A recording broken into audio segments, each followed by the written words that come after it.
Magandang araw mga kaibigan. Bigyan natin ng reaction, opinion ngayon itong post ni Ami Imperial Ugay. Sabi lang niya, correct, kaya mag-isip-isip na kayo. I-share niya dito yung pahayag ni Congressman Eli San Fernando ng Kamanggagawa Party List tungkol ito sa impeachment case ni BP Sara.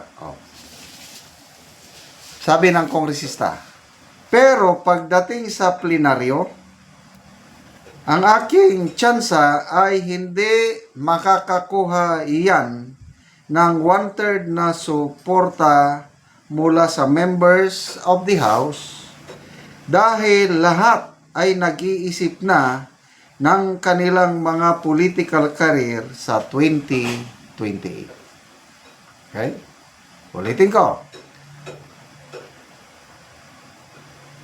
Dalawa yung naisampa ng impeachment case laban kay BP Sara.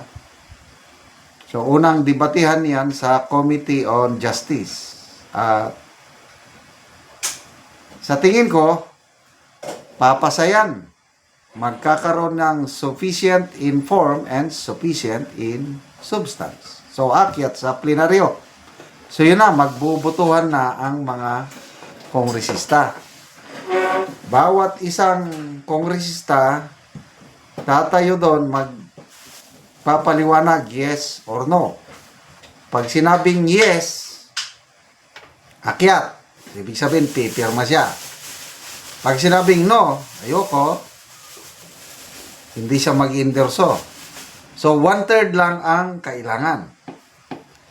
Hindi na nila pwedeng ulitin yung nangyari nung February 5 last year na sa isang araw lang pirma kagad, walang palipaliwanag. Yun na yun.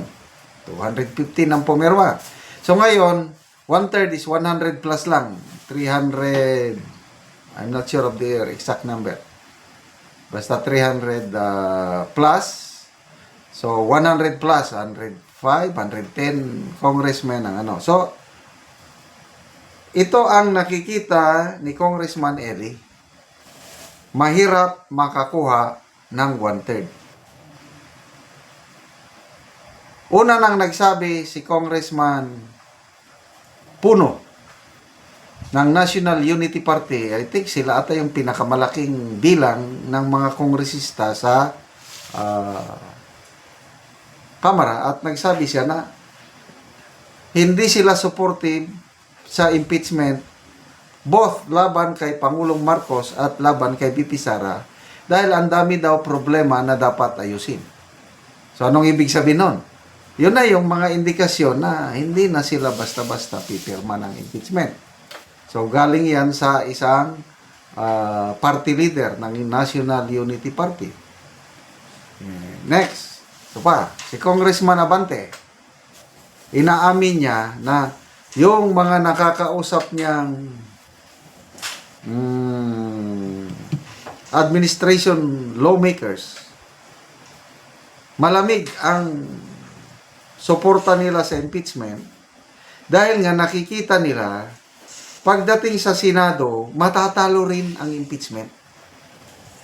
Kaya agree ako dun kay Congressman Abante na kung ako yung kongresista, example, taga Mindanao ako, ang lakas ni BP Sara sa Mindanao, and even Visayas. Yung mga kongresista sa Central Visayas, Cebu, mag-isip-isip kayo. Pipirma ka ngayon. Pagdating sa Senado, ibabasura din ng senador dahil 9 na senador lang kailangan para maibasura ang impeachment. So bakit ko pa isusugal ang aking political career sa 2028 na siguradong babantayan ako ng mga DDS.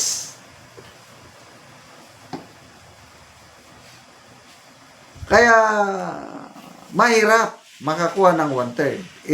Isa pa, si Congressman Toby Chanco. Anong sabi niya? Mahirap umusad, mahirap makakuha ng 1/3 dahil wala nang incentive katulad nung last year. Oh. Mayroong last year eh. Kaya paunahan.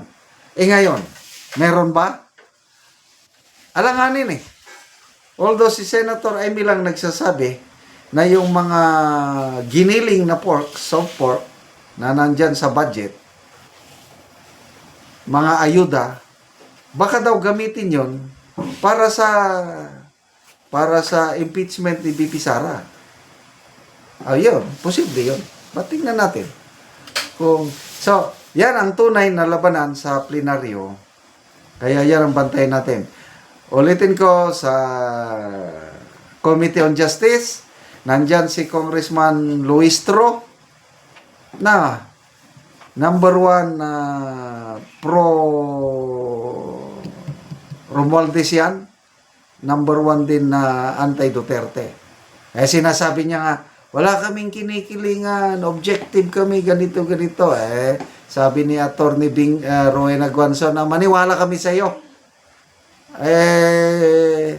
Number 1 anti-Duterte ka, number 1 fan ka ni Romualdez. Nang dahil kay Speaker, nagkaroon ng AX.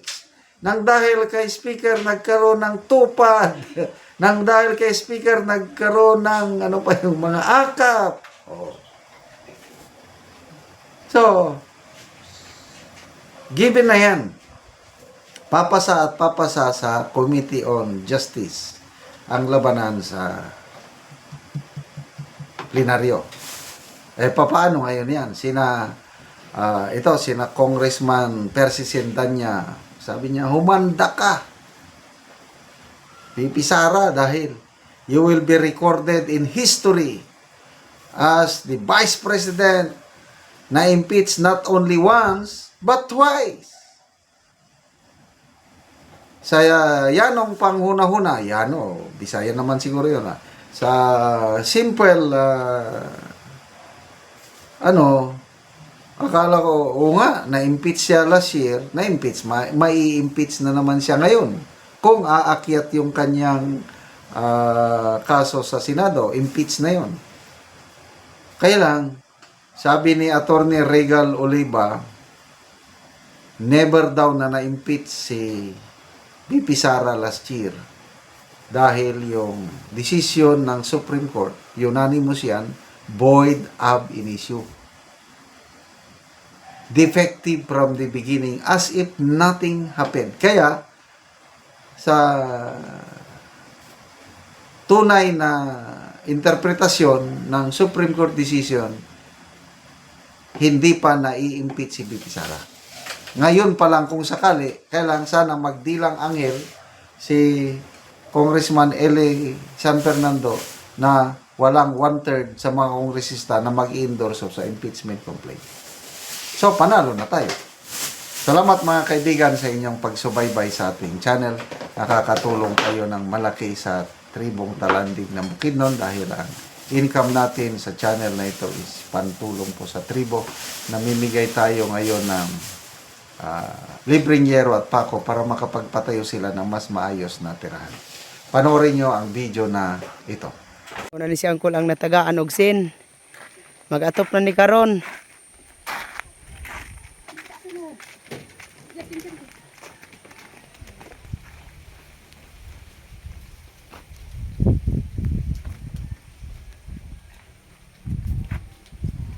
Ug karon mo na ni ang atop ni ilang auntie og angkol nga dako na gid kayo og buslot ipang butangan lang gayud nila og kahoy. Apan tungod sa kadako sa buslot di na gyud makaya.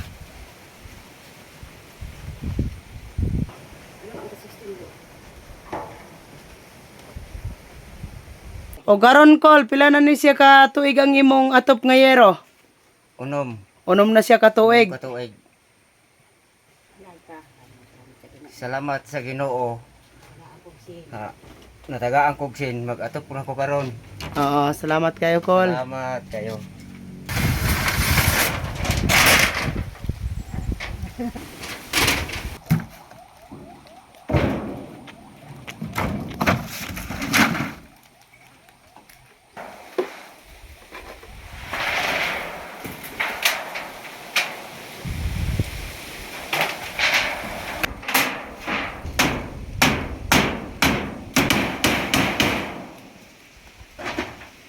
karon naman na gyud ang atop ilang auntie ug uncle.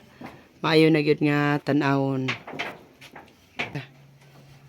Salamat sa Ginoo sa nagatag og sin nga nakaatop na gid ko karon. Ako kaayo salamat Salamat kay auntie. uban sa gadala og sin. Oo.